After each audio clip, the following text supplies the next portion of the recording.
सादर नमन आप सभी पवित्र जनों को।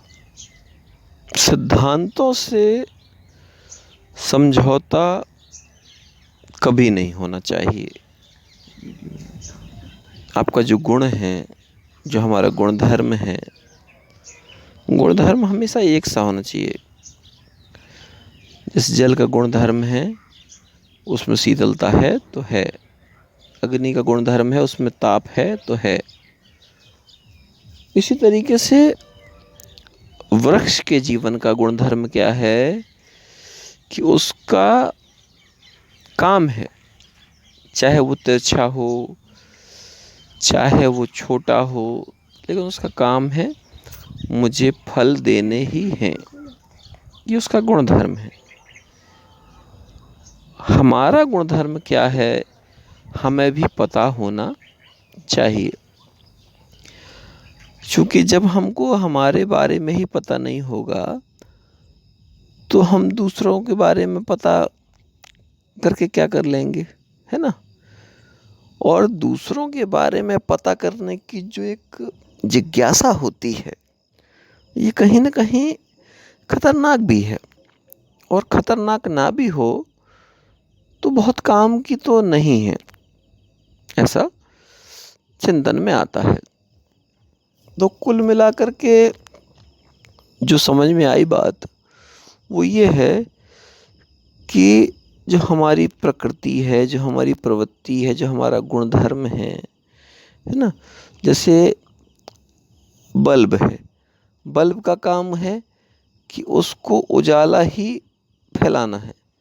अब उजाला ही फैलाना है से मतलब ये है अंधकार को नष्ट करने का काम है बल्ब का,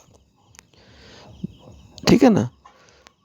जल है तो जल प्यास ही बुझाएगा, जल है तो गीला ही करेगा, सूर्य है तो तपिश ही देगा।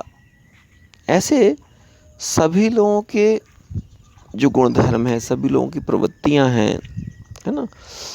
प्रकृति का काम भी यही है, प्रकृति भी यही करती है कि प्रकृति में जो कुछ भी है वो सब कुछ सकारात्मक है। प्रकृति में सारी चीज़ें सकारात्मक हैं। हम लोगों में सकारात्मकता कम होती है। हम लोग नकारात्मकता के पीछे जो है बहुत भाग भाग के और अपना चिंतन आदि बहुत सारी चीज़ें जो है उसको खो देते हैं।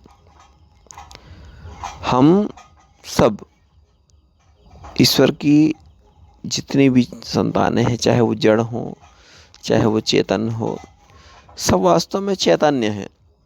लेकिन इसके बाद भी हम लोग अपनी विचारधारा, अपनी पवित्रता, कृपणता, दयालुता, जो हमारे अंदर विद्यमान है उसको एक बार समझें। और जब हम स्वयं को समझ जाएंगे, हमको अपनी गतिविधि समझ में आ जाएगी, हमको अपना गुणधर्म समझ में आ जाएगा कि हम इस संसार में क्यों आए हैं, ये भी हमारा गुणधर्म क्या है। तो हमारा गुणधर्म सिर्फ इतना है कि वृक्ष चाहे आड़ा हो, टेढ़ा हो, छोटा हो, लेकिन वो फल जरूर देगा। और फल भी किसके लिए देगा? दूसरों के लिए। परोपकाराय फलन्ति वृक्षाः, परोपकाराय दुहन्ति गावः, परोपकाराय बहन्ति नद्यः। तो ये जो हैं, ये प्रकृति के कुछ गुण सूत्र हैं जो हमारे जीवन के लिए बड़े उपयोगी हैं। तो आइए हम सब भी संकल्प लें, अपने गुण धर्म पर काम करें और अपने गुण धर्म को समझें कि वास्तव में मेरी कौन सी ऐसी आदत है जिसके कारण लोगों को नुकसान तो होता नहीं है जबकि और लाभ जरूर हो जाता है, ठीक है। क्योंकि हम लोगों के अंदर ये बात हमेशा रहती है कि जो सकारात्मक लोग हैं कि मेरे से नुकसान ना हो।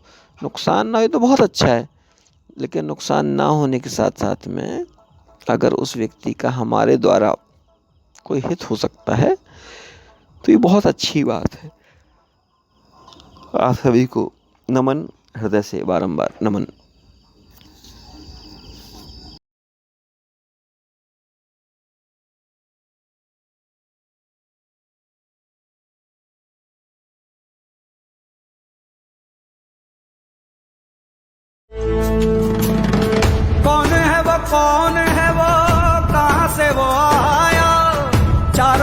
दिशाओं में तेज सा वो छाया, उसकी भुजाएं बदलें कथाएं। भागीरथी तेरी तरफ शिव जी चले, देख जरा ये विचित्र माया।